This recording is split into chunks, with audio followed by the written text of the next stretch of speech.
You work 60 hours a week. You show up early. You stay late. You say yes when others say no. You follow the rules. You sacrifice your time, your energy, your health for the job, for the team, for the promise of someday. You're loyal. You're honest. You take pride in doing things the right way. And yet somehow, you're stuck watching someone else, someone who cuts corners, talks more than they work, knows the right people, but lacks your skills rise higher, faster, living the life you thought you'd earned. And you're left wondering, what did I do wrong? But maybe that's the wrong question. Maybe the real question is, what lie have I been told? From childhood, you were taught that hard work leads to reward. That effort equals outcome. That if you just grind long enough, the system will eventually notice, recognize, and repay you. But what if that formula is broken? Worse, what if it was never real to begin with? Nietzsche, the German philosopher who shattered illusions and exposed the hidden architecture of human belief, once wrote that moral labor, the kind of work glorified for its sacrifice, obedience, and humility, is not noble.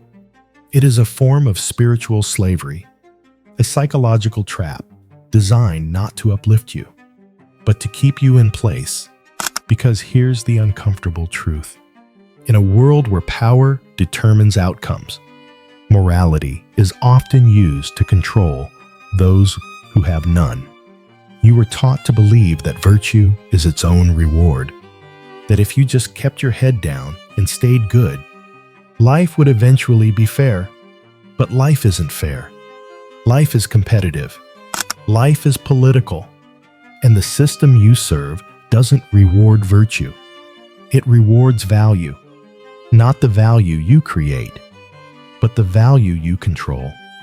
That's why the nurse pulling a 12-hour shift gets paid less than the TikToker selling a get-rich-fast course. That's why a blue-collar worker who breaks their back every day will retire with barely enough, while someone who manipulates markets walks away with millions. It's not your fault that you believed the myth. In fact, the myth was designed for people like you, to keep you obedient, to keep you working, to keep you from asking dangerous questions like, who benefits from my loyalty? Who profits from my exhaustion? Why does the system praise hard work and reward something else entirely? Nietzsche didn't say, you should stop working. He didn't glorify laziness or selfishness. What he challenged was the idea that obedient labor is inherently moral, that to suffer without reward is somehow sacred. That virtue means submission. He called this mindset slave morality, a belief system born not from strength, but from weakness, not from power, but from fear. And if you feel stuck, despite doing everything right, you're not crazy. You're waking up. You're beginning to see that the world isn't malfunctioning.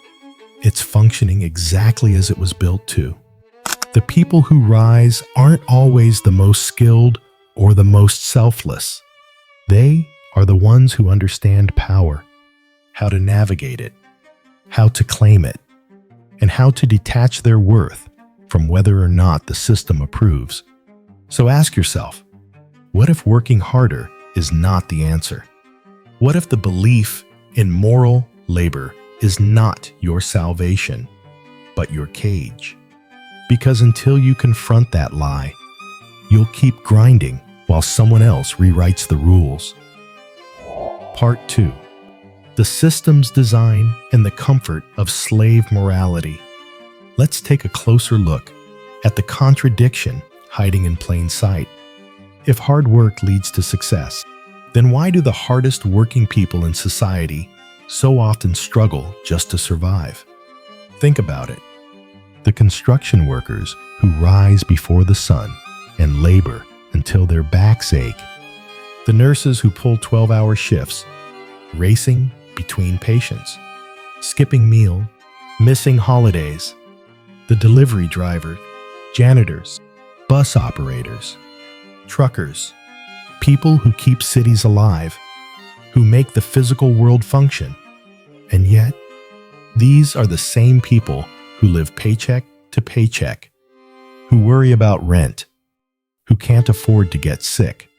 Meanwhile, someone filming get-rich-quick tips in a rented Lamborghini on TikTok is making more in a day than that nurse earns in a month. You feel it. You've seen it. This isn't a rare glitch in the system. This is the system. Because while labor builds the world, labor does not control it.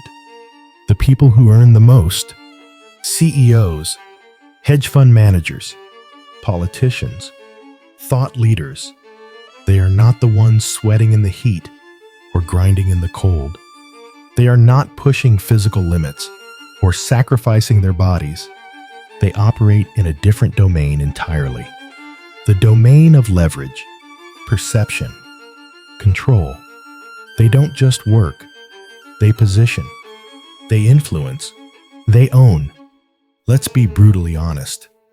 We've built a world where value isn't rewarded based on effort, but based on power. A world where controlling capital, networks, and narratives pays far more than producing anything tangible. And that world is by design. It's tempting to think this is unfair, that there's been some kind of mistake. But again, this isn't a malfunction. This is how the game has been set up for centuries, because physical labor, no matter how honest, can be replaced, automated, outsourced, devalued.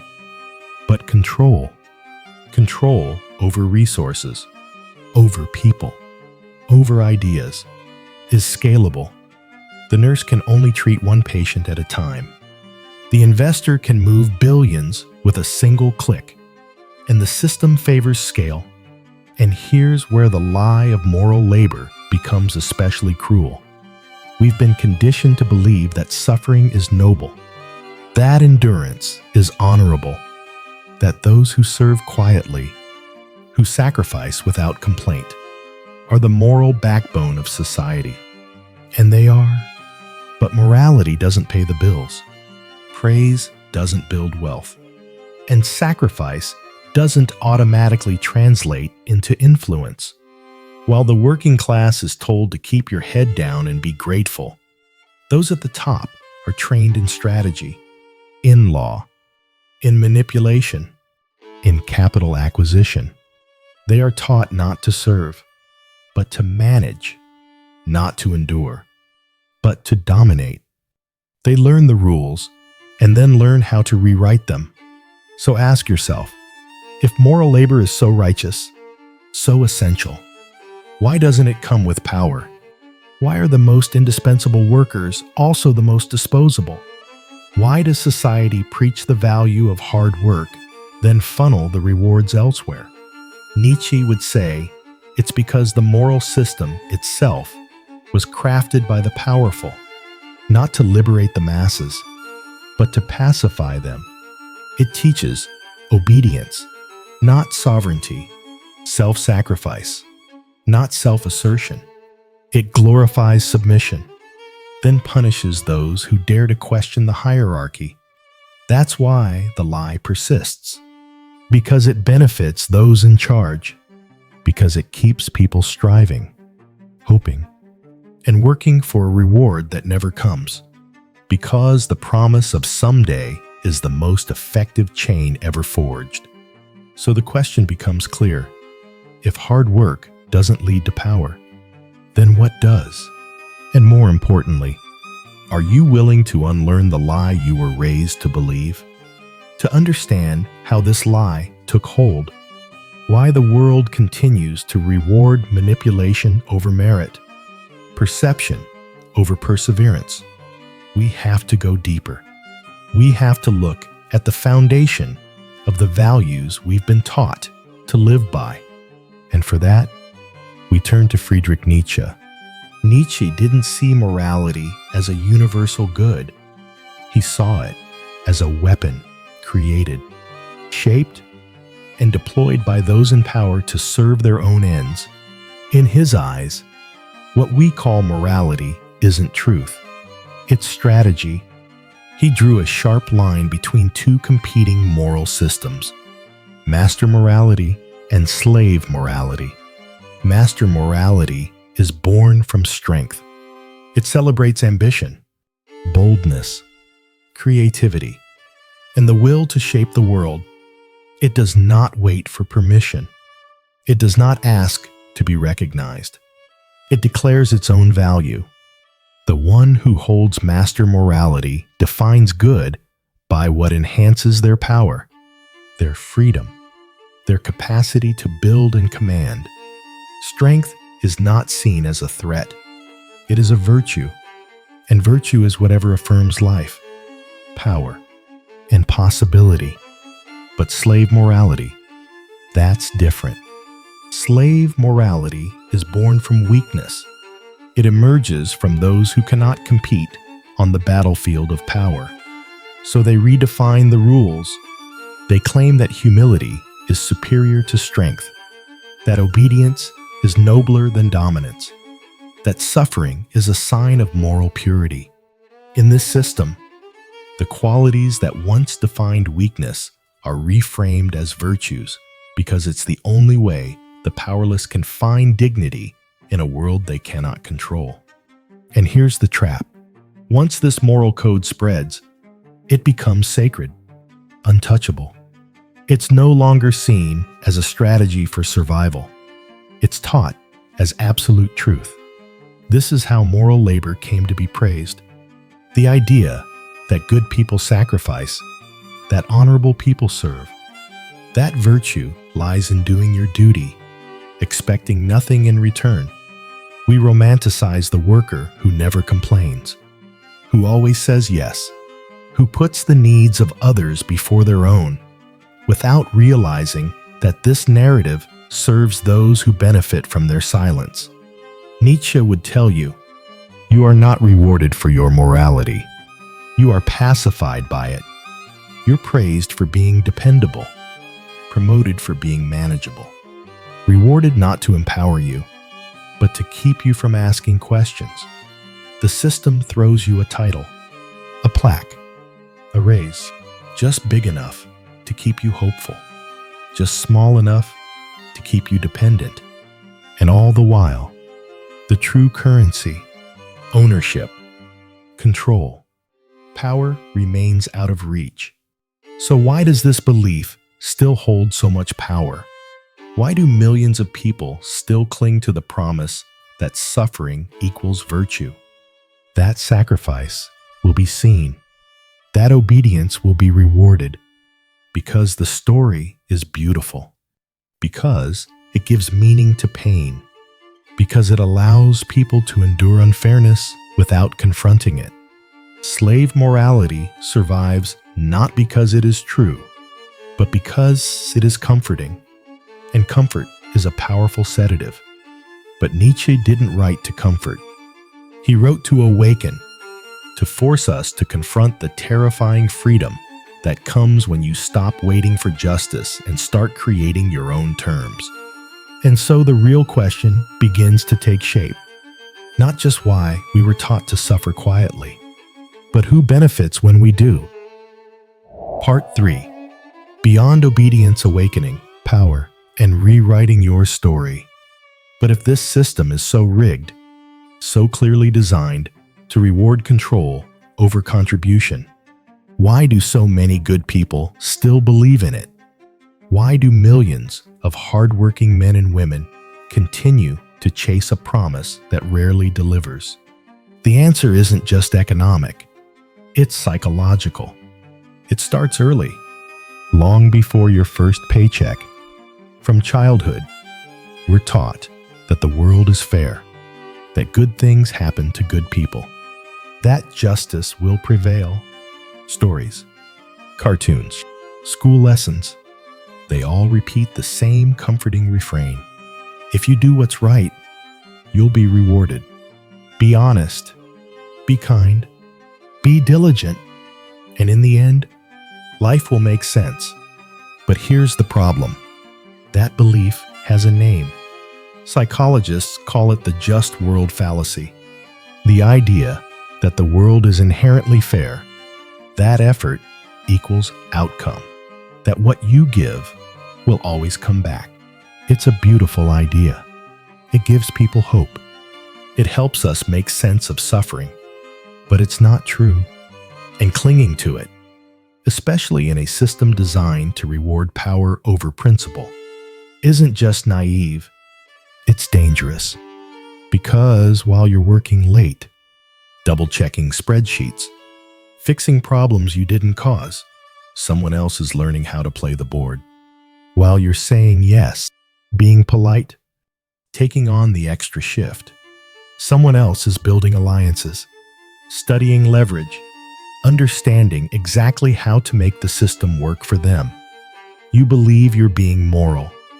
They're being strategic. And in this world, strategy wins. That's why the engineer who keeps the servers running gets laid off, while the reputation advisor with political connections gets promoted.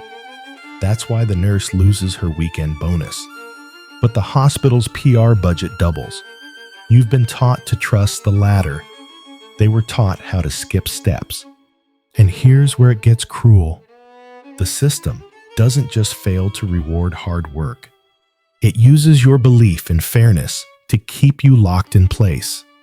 The longer you wait for your virtue to be noticed, the easier you are to control. Because people who believe in justice don't rebel. They don't demand more. They keep waiting for recognition, for fairness, for someday. But someday never comes. This isn't just about money. It's about mindset, about understanding that if you keep showing up with the wrong map, you'll never reach the right destination.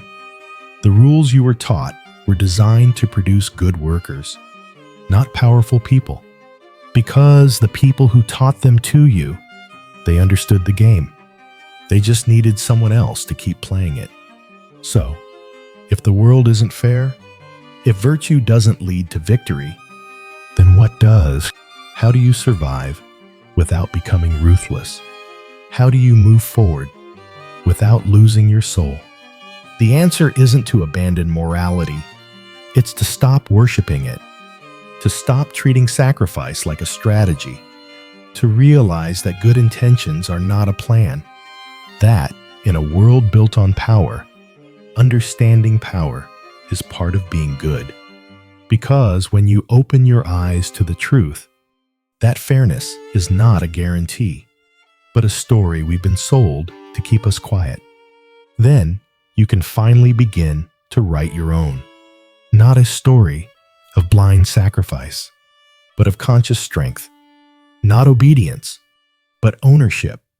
Not waiting for the world to change, but learning how to change your place in it. So what do you do once you've seen the lie? Once you realize that waiting to be rewarded for your obedience is a dead end, you don't throw away your morals. You redefine what strength looks like. This is the mistake many make when they first wake up. They think the only alternative to being exploited is becoming heartless. But Nietzsche didn't preach cruelty. He wasn't telling you to abandon integrity.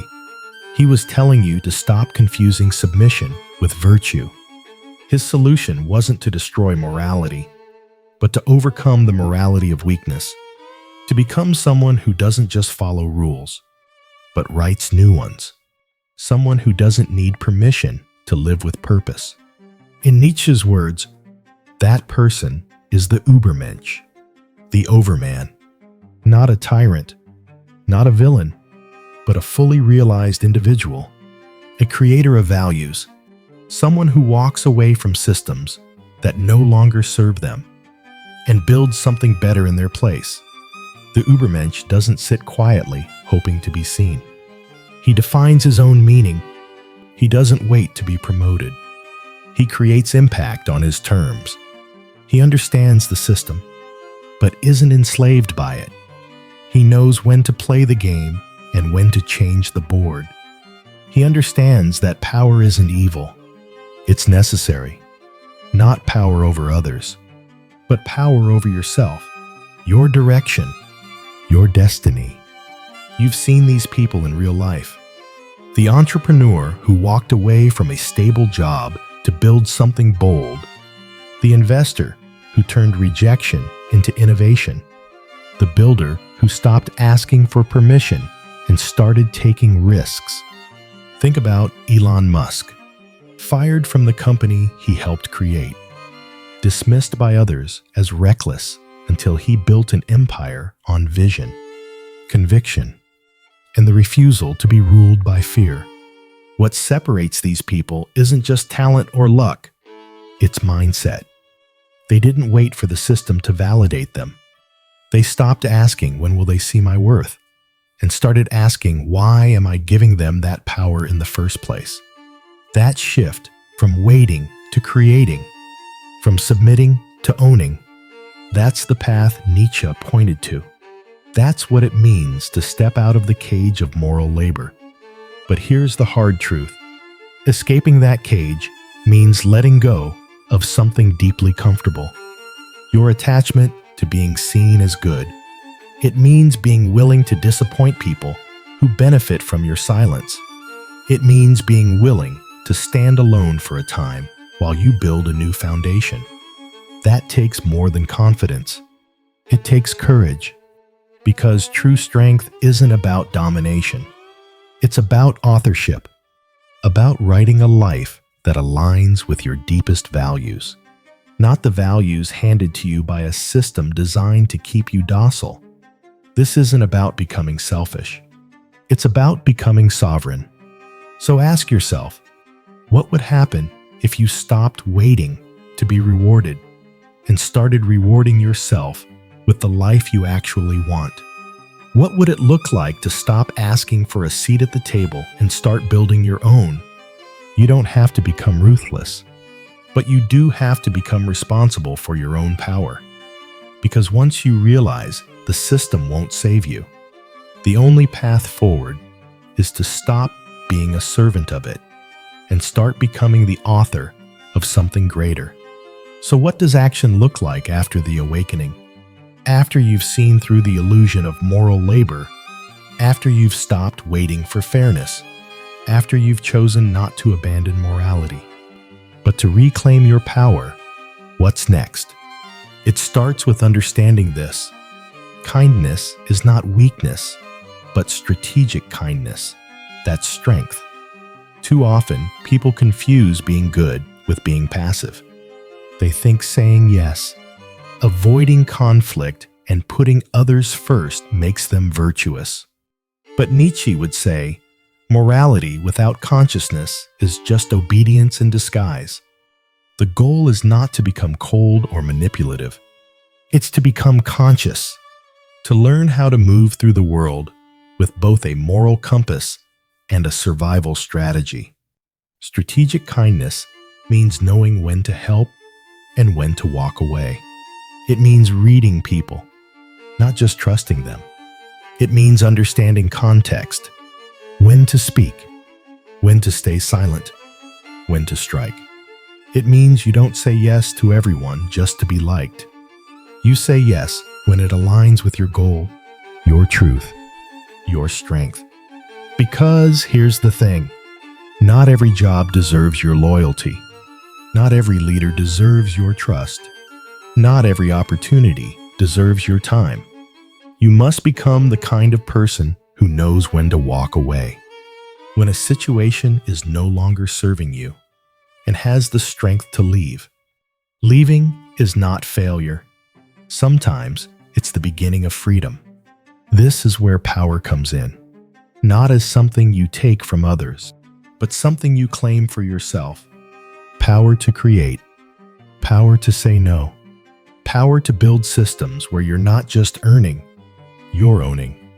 Where your energy doesn't just fuel someone else's machine, it fuels a mission that reflects your values. That might mean starting your own business, or building a secondary income stream, or learning how influence works, not to deceive, but to defend your vision. It might mean learning negotiation, setting boundaries, saying, "I won't do this anymore," and meaning it. These are not betrayals of your morals. These are expressions of your maturity. Part 4. Stop being a pawn. Become the architect of your own power. Because the hard truth is this: if you don't learn how to play the power game, you'll always remain a pawn on someone else's board. You'll watch your potential slip through your fingers while others, less skilled but more strategic, rewrite the rules in their favor. But here's the liberating part: you don't have to lose your soul in the process. The secret: use power as a tool, not as a shiny trophy to be displayed on a pedestal. Let your ethics illuminate your path, but let strategy steer your steps. As Nietzsche said, power is not evil. It is the pure will to become more than a servant, more than a cog in someone else's machine, more than the good employee always waiting for permission. It is the will to become the author of your own value, the architect of your own destiny. You cannot do this if you treat morality like a cage, keeping you tame and compliant. You must transform it into a compass, one that points to your true north, not someone else's approval or applause. So don't discard your principles. Don't morph into another cynical puppet, chasing empty status or hollow recognition. But learn how the game is really played. Understand leverage. Recognize the moments when you're being used versus when you're truly being seen. Because the future doesn't belong to the obedient. It belongs to the awake, the bold, the ones who blend principle with power, empathy with an unbreakable edge. The future belongs not to those who wait passively for change, but to those who dare to change the very terms of their existence. Ask yourself, how long will you keep your head down, hoping the system will finally notice?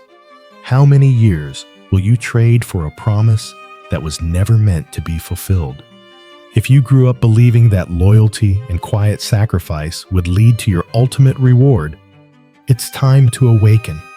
Not because hard work has no value, but because hard work without power, without sharp strategy, without true ownership, will forever leave you trapped in the same cycle. A real creator doesn't just labor endlessly. He studies the game, reads between the lines, and when the rules no longer serve him, he forges new ones. This is the difference between surviving and truly leading, between being just another replaceable gear and becoming the master designer of your own future. So, are you done waiting? Are you tired of believing that sacrifice alone will open the gates? Are you finally ready to think deeper, act smarter, and start living on your own terms? If your answer is yes, then this is where it starts. Join us. Dive into a philosophy that doesn't merely explain the world, but arms you with the tools to transform your place within it. Subscribe to Dark Wisdom, where each idea is a weapon, each insight a step toward your true power. One bold decision at a time, one conscious rebellion at a time. Your future is waiting. Are you